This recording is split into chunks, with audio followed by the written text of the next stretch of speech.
Bonjour et merci d'être présent. Donc, parmi les besoins qu'on nous remonte régulièrement, il y a un sujet qui revient souvent, c'est la stratégie budgétaire et plus précisément le PRD. Globalement, ça stresse les gens, les directeurs, les directrices. Certains ont le sentiment d'être dépassés, de ne pas comprendre le sens, notamment celui du PGFP, ne savent pas comment s'y prendre pour faire le PRD. Alors, ils procrastinent, ça les barbe, et puis ils repoussent, et ensuite, au niveau de la deadline, c'est compliqué. Et pour d'autres, l'analyse financière est encore un point faible. C'est pourquoi, avec François, nous avons souhaité organiser ce webinaire pour transformer ce sujet, qui est donc perçu comme complexe et stressant, en un levier de pilotage stratégique qui peut vous apporter de la sérénité dans votre vision et vos stratégies. Tu es le spécialiste en tout cas de la gestion budgétaire et stratégique pour Team Manager. Et puis là, aujourd'hui, tu vas nous montrer comment on maîtrise le PRD sereinement, comment on optimise son temps sur le long terme. Et tu vas pour cela nous partager 3 clés essentielles et puis nous expliquer comment on peut traduire, utiliser le bilan financier. Donc, je te laisse la parole. D'accord. Alors, soyons clairs, il n'est pas question ici de faire ce qu'on va appeler un cours magistral sur le sujet. Ça n'a pas d'objectif pour moi. La vraie vocation de ce type d'échange est justement de répondre par des échanges à vos interrogations, à ce qui vous préoccupe, à ce que vous ne comprenez pas, mais pas de faire un... Voilà, le cours magistral, on va laisser ça à d'autres. Il y a des spécialistes de ça qui vont effectivement vous faire un cadre tout fait. Ce qu'il faut arriver à faire, c'est quelque chose qui soit adapté à vos besoins, à vos préoccupations. Donc, justement, François, est-ce que pour commencer, tu peux nous dire ce qu'est un EPRD et à quoi il sert? Alors, déjà, le PRD est une autre logique par rapport à ce que nous avons pu connaître par le passé, c'est-à-dire la construction d'un budget. Antérieurement, dans un budget, les gens mettaient les charges et puis en face, ils mettaient les produits qu'ils attendaient et ils suppliaient les autorités de tarification de leur donner les produits qui y correspondent. Aujourd'hui, on est sur une démarche différente puisque on nous alloue des produits, on nous alloue une ressource et en gros, c'est à nous de nous débrouiller avec la ressource. On est sorti en tout cas de cette notion très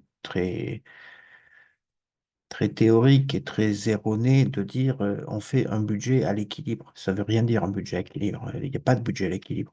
Euh, on, on a engagé des dépenses en fonction des ressources qu'on nous a données. Ça donne un excédent, un déficit, on ne sait pas. D'emblée, on ne sait pas, mais on n'est pas bordé par la ressource qu'on nous donne. Euh, on met en œuvre les moyens qu'on a à mettre en œuvre. Et le PRD décrit en point de départ, en année 1, ce que sont les moyens qu'on considère qu'on a à mettre en œuvre par rapport aux ressources qui nous ont été allouées. De là, en découle un certain nombre d'équilibres ou de déséquilibres budgétaires. Et c'est là-dessus qu'il faut derrière travailler dans la construction de l'EPRD et notamment du PGFP pour déterminer si on est dans les clous ou si on n'est pas dans les clous. Ok, donc PGFP, c'est plan global de financement Global de financement pluriannuel. pluriannuel. Et il Ok. faut avoir en tête qu'aujourd'hui, plus que le résultat brut de décoffrage, ce qui importe véritablement euh, aux autorités de tarification, c'est justement ce fameux PGFP, c'est l'équilibre financier de la structure à terme. Euh, que ça perde ou que ça gagne en année, selon les années, c'est pas très grave, du moment que la trajectoire financière de la structure permet à la fois de faire face à ses investissements, à son fonctionnement courant, et au remboursement d'emprunt, bien évidemment. Donc le PGFP, c'est la pièce maîtresse de l'EPRD.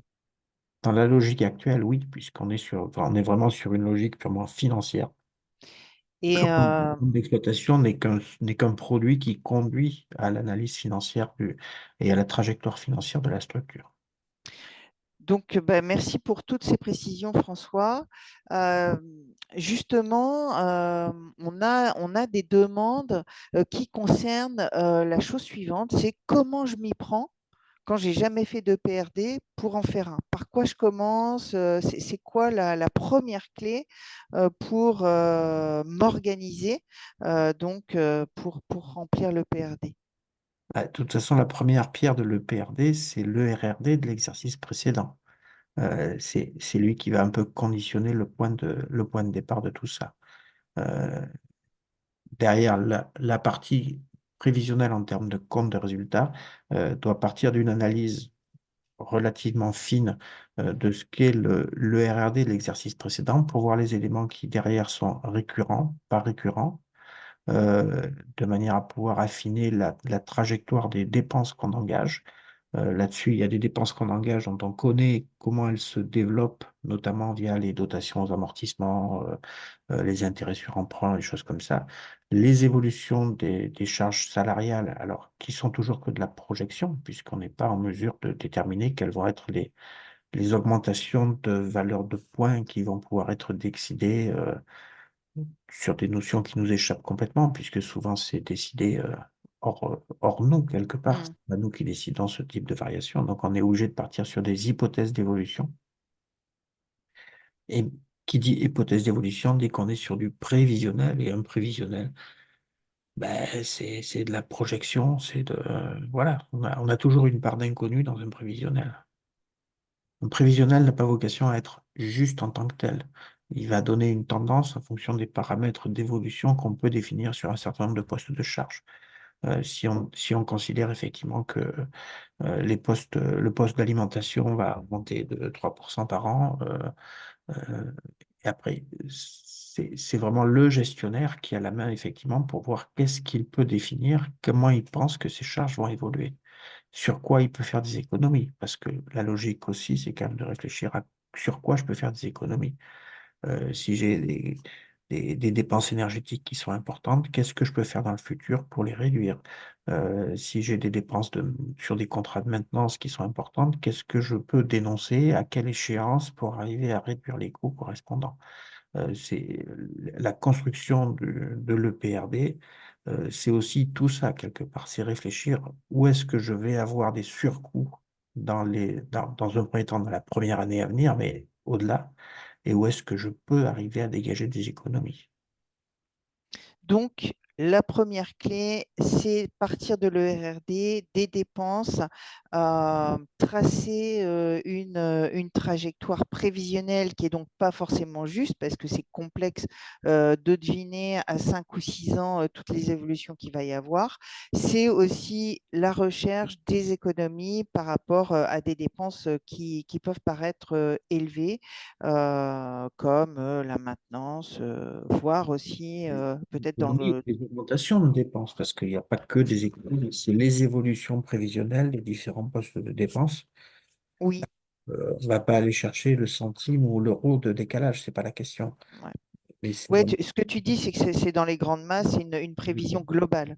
des écarts significatifs qu'on peut avoir effectivement, parce qu'on va avoir décidé, par exemple, de mettre en œuvre une installation photovoltaïque qui va entraîner ben, des surcoûts, certes, en amortissement, voire en frais financiers, mais qui en même temps va occasionner des économies en termes de dépenses énergétiques.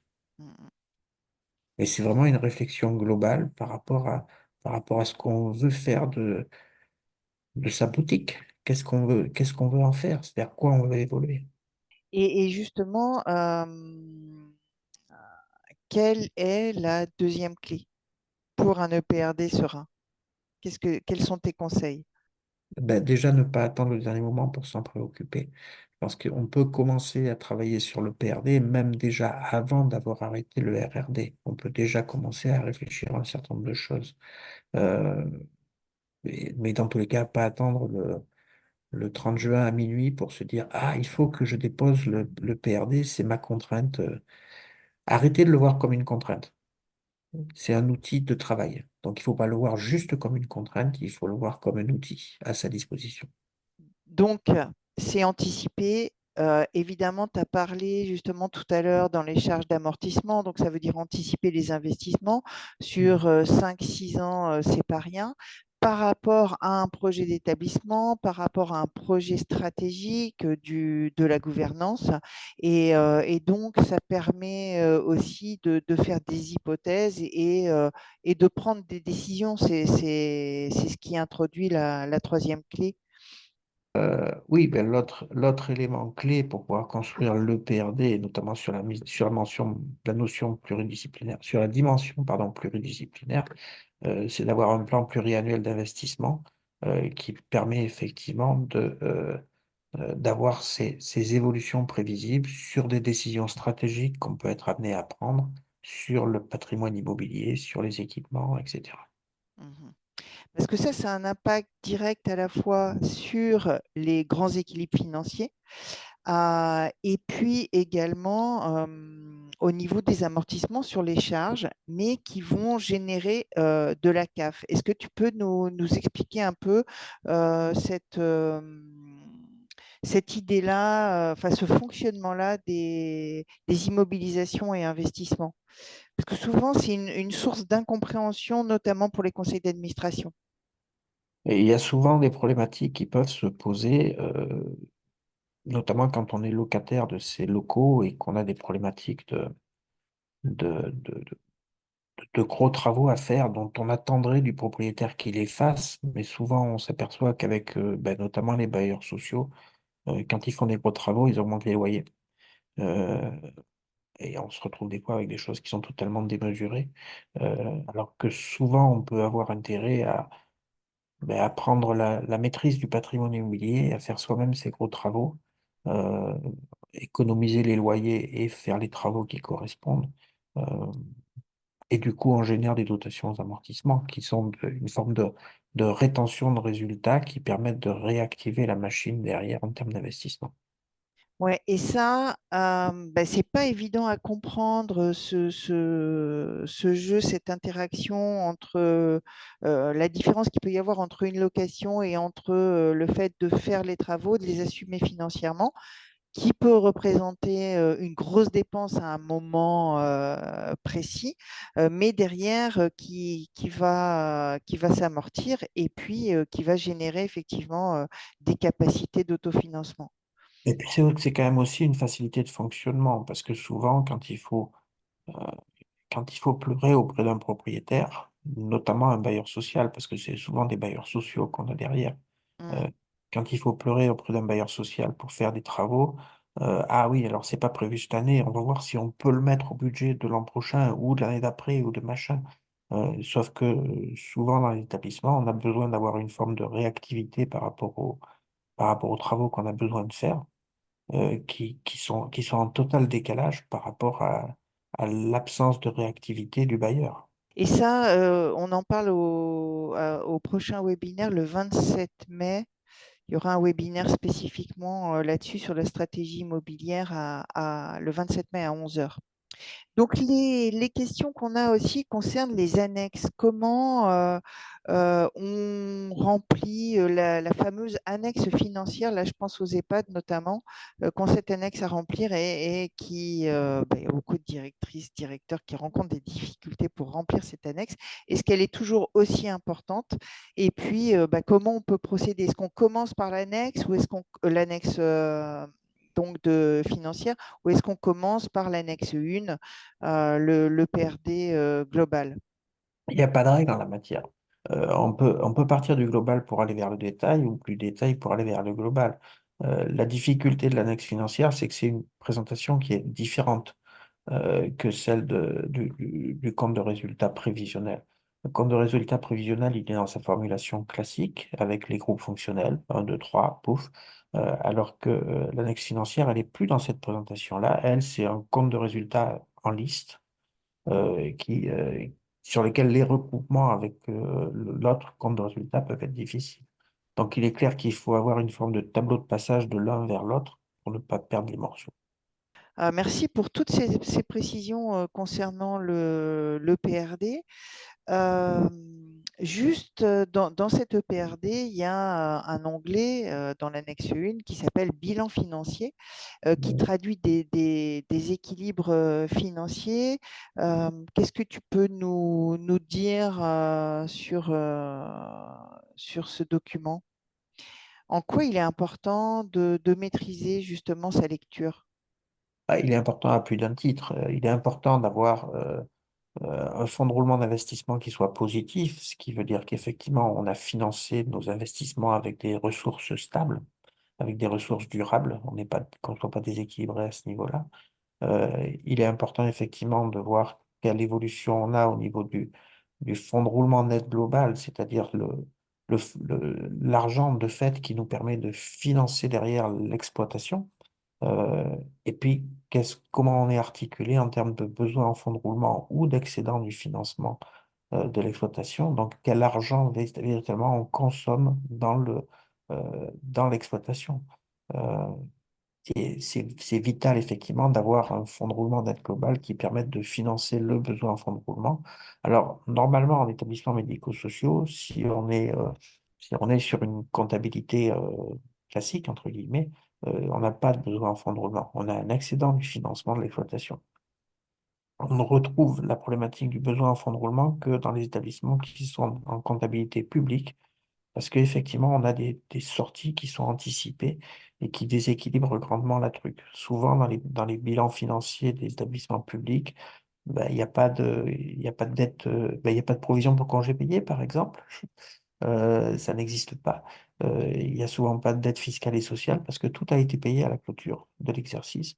Et donc, on a juste à l'actif des créances à financer et on n'a pas de passif pour les financer. Et donc là, il est important effectivement que le fonds de rendement soit relativement significatif pour permettre de financer ce besoin en fonds de roulement. Euh, Considérant que ce fonds de roulement, sur les années passées, vient de se dégrader fortement, notamment avec les établissements qui ont été amenés à constater des déficits. Quel conseil tu as à donner justement pour les établissements qui constatent des déficits sur plusieurs années et bah, qui voient leur fonds de roulement net global fortement diminuer, qui peuvent être en difficulté au niveau de la trésorerie, c'est-à-dire être en cessation de paiement, hein, il y en a quelques-uns comme ça. Euh, Est-ce que tu as des conseils spécifiques par rapport à ça? De façon un peu provocante, le premier conseil, c'est de ne pas se dire, de toute façon, les EHPAD sont en déficit, je suis en déficit, donc tout est normal. Il faut quand même s'interroger un peu sur, ben, véritablement sur la validité de ce qu'on dépense. Derrière, il faut clairement s'interroger sur ces circuits de paiement de factures, notamment, ou de paiement, ces schémas d'encaissement. C'est pas parce qu'on est en établissement public, qu'on a de la trésorerie qui est derrière, qu'on doit se désintéresser de l'encaissement de ses créances, ou qu'on doit rester sur une logique où bah, les dettes sont payées comme ça, là, sans qu'on se pose de questions. Il faut Hmm. gérer la trésorerie, d'autant plus quand on est en difficulté financière, mais même sans ça, mais d'autant plus quand on est en difficulté financière, il faut gérer la trésorerie. Il faut gérer la situation, tout simplement, et ne pas hésiter ne pas hésiter, le cas échéant, à négocier des échéanciers pour arriver à tenir par rapport à des situations, sachant que aujourd'hui, il existe des fonds d'urgence au niveau des ARS notamment, et sur certains départements, que peut-être dans certains cas, il faut solliciter, mais ce qui ne n'exonère pas de s'interroger sur, au fait, pourquoi je perds de l'argent? Est-ce que mon modèle n'est pas adapté au financement qu'on me donne, ou est-ce que les financements qu'on me donne ne sont pas adaptés au modèle que je déploie, dans quel sens je peux arriver à jouer quelque chose? Il y a aussi un lien avec le nombre de places d'un EHPAD. Bien sûr, il y a des établissements aujourd'hui qui sont trop petits pour arriver à faire face aux coûts qu'on leur demande de mettre en œuvre, tout simplement. Mm. Euh, c'est, oui, faut pas, un EHPAD normal, entre guillemets, doit se situer plutôt entre 80 et 100 lits. On est en train de tendre quand même vers le 100 plus que vers le 80. Mais c'est le modèle qui, économiquement, peut permettre de s'équilibrer. Et justement, aujourd'hui, on voit des EHPAD qui se rapprochent, qui font des groupements, qui mutualisent pas mal de choses. Ça peut être aussi une sortie, un aménagement du modèle des EHPAD dits petits. Ça peut être un aménagement, sachant que tout n'est pas mutualisable. Oui. Mais que par contre, il va falloir sûrement aller vers une mutualisation très poussée de tout ce qui peut l'être. Tout ce qui est lié à la compta, au RH, tout ce qui est lié à la qualité, tous ces postes-là peuvent être mutualisés. Mm. Par contre, on ne pourra jamais mutualiser les postes d'aide-soignante ou d'infirmière. Non, non, c'est sûr. Donc, on peut se demander quel avenir justement pour les EHPAD de 50, comme il y a beaucoup hein, dans de nombreuses communes, 50, 60 places. L'avenir va être compliqué, sans doute. C'est pas infaisable, mais ça va être compliqué. Il va vraiment falloir se rapprocher d'opérateurs publics ou privés plus importants qui permettront d'alléger certains coûts.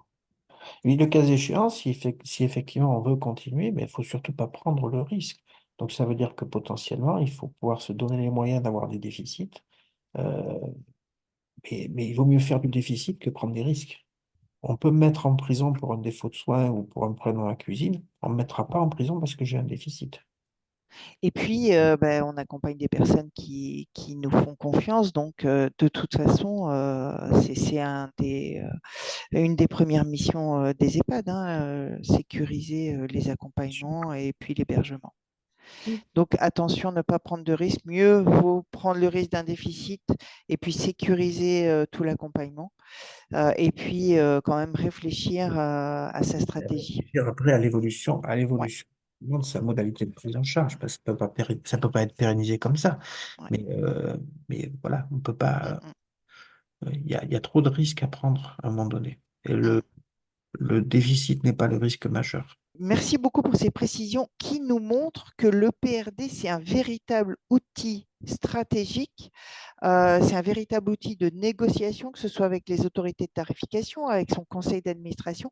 C'est un outil de prise de conscience, peut-être des difficultés et du fait qu'il y a des décisions qui vont être à prendre. C'est un outil qui aide à faire des choix, à décider. Euh, Bref, c'est un super outil de pilotage. C'est en tout cas un outil avec lequel il faut être lucide. Il ne sert à rien de se cacher la réalité. Il faut Mm. voir exactement où on va et en fonction de où on va, ça permet de prendre des décisions. Ben, merci beaucoup, François, pour cette présentation. Alors effectivement, nous, avec toi, chez Team Manager, on accompagne les établissements qui rencontrent des difficultés par rapport justement à l'EPRD ou par rapport à leur stratégie, par rapport à la vision sur 5 à 6 ans. Donc n'hésitez pas bah, à nous contacter pour qu'on puisse vous aider, pour qu'on puisse travailler ensemble et puis bah, répondre à vos besoins. Est-ce que tu as quelque chose à dire là-dessus, François? Non, non, non, on reste à votre Voilà. On est à disposition tout le mois de mai, tout le mois de juin, voire après, pour réfléchir, parce que c'est pas parce que l'EPRD est déposé que vous avez plus à vous en soucier, en fait. Hein. C'est aussi amorcer, peut-être pour ceux en tout cas qui ont des difficultés ou pour ceux qui ont des projets, c'est amorcer une réflexion bah, tout au long de l'année. En gros, notamment sur tout ce qui est prévision d'investissement, stratégie d'ouverture, adaptation des locaux, changement de typologie d'accueil, etc. Hmm. Surtout que quand on est sur un établissement public, on est à peine sorti de l'EPRD à déposer au 30 juin, qu'il faut déjà penser à celui qu'on doit déposer au 31 octobre. Très bien. Donc, ben, merci beaucoup, François. Nous, on reste à disposition si vous avez besoin. Et puis, ben, on vous dit rendez-vous le 27 à 11 heures pour tout ce qui est stratégie immobilière. Et justement, par rapport à ce webinaire, si vous avez des questions, n'hésitez pas à nous les envoyer à l'avance, ce qui nous permet de préparer et d'adapter au plus proche de vos besoins. Merci. Merci. Donc, moi, je suis Marie-Christine Ecal, dirigeante de Team Manager. C'est une société qui est spécialisée dans l'accompagnement des dirigeants et managers des établissements médico-sociaux. J'ai fondé Team Manager avec une conviction forte, accompagner autrement en aidant les professionnels à développer des pratiques de management plus humaines, plus stratégiques et basées sur le développement de la coopération. La mission de Team Manager est claire, c'est de faciliter les projets des établissements médico-sociaux et notamment des EHPAD, révéler les potentiels et puis renforcer la cohésion d'équipe et l'épanouissement des professionnels.